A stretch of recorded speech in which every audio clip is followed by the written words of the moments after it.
इथे मी प्रसाद बनवलेला आहे। आज अयोध्येत राम मंदिराचं उद्घाटन आहे। आज भगवान राम हे अयोध्येत येणार आहे।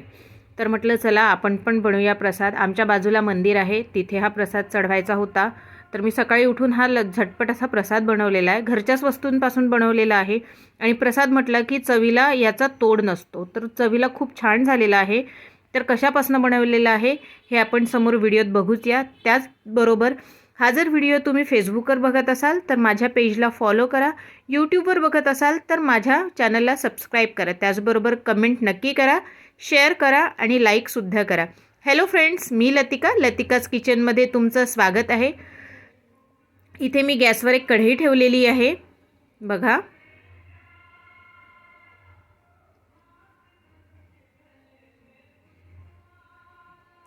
त्यात मी 1.5 वाटी गव्हाचं पीठ घेतलेलं आहे आणि त्याला अगदी मंद आचेवर आधी कोरडंच भाजून घेतलेलं आहे। कारण की कसं घाईघाईत किंवा झटपट असं बनवायचं असेल, तूप टाकून आपण भाजतो तर काय होतं, कच्चं राहतं, पीठ कच्चं राहतं। म्हणून मी आधीच याला कोरडं व्यवस्थित मंद आचेवर भाजून घेतलेलं आहे व्यवस्थित, म्हणजे त्याचा कच्चापणा जो आहे तो निघून जाणार। याला आधी कच्चंच भाजून घ्यायचं व्यवस्थित। याला अगदी 5 मिनिटं मी कच्चं व्यवस्थित भाजून घेतलेला आहे। याचा कच्चापणा पूर्ण काढलेला आहे, थोडासा रंग बदलत आलेला आहे, बघा।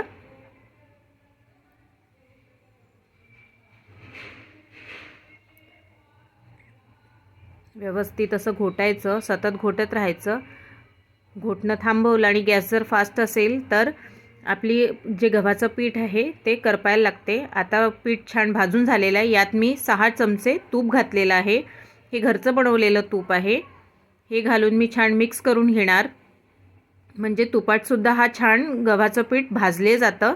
यात आपल्याला पाक बनवायचा नाही आहे, काहीच बनवायचं आहे। अगदी परफेक्ट अशी रेसिपी पहिल्यांदा बनवाल तरीही परफेक्टच बनेल। व्यवस्थित मिक्स करून घ्यायचं।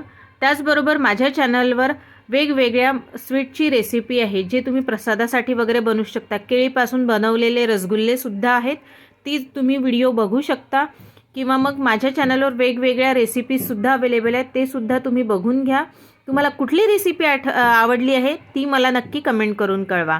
इथे बघा तुपात छान पीठ मिक्स झालेलं आहे। याला पण मी 5 मिनिटं भाजून घेणार व्यवस्थित।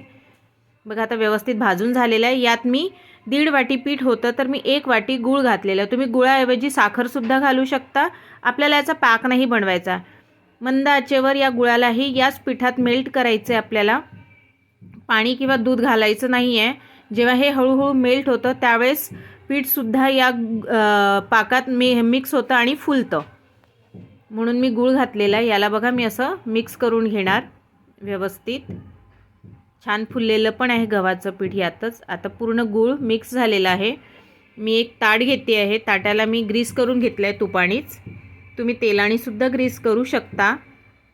बघा असं ग्रीस केलेलं आहे। त्यात आता हे सारण काढून मी याला व्यवस्थित स्प्रेड करून घेणार। बघा स्प्रेड करून घेतलेलं आहे आणि कोमट असतानाच याच्या तुम्ही वड्या पाडून घ्या, म्हणजे अगदी व्यवस्थित वड्या पाडल्या जातात। बघा मी सराट्याच्या साह्याने करते, तुम्ही चाकू किंवा कुठल्याही साह्याने करू शकता। मी अशा कोमट असतानाच करून घेतल्या, कारण की नंतर ही क्रंची अशी होते वडी। बघा छान वड्या पडलेल्या आहेत,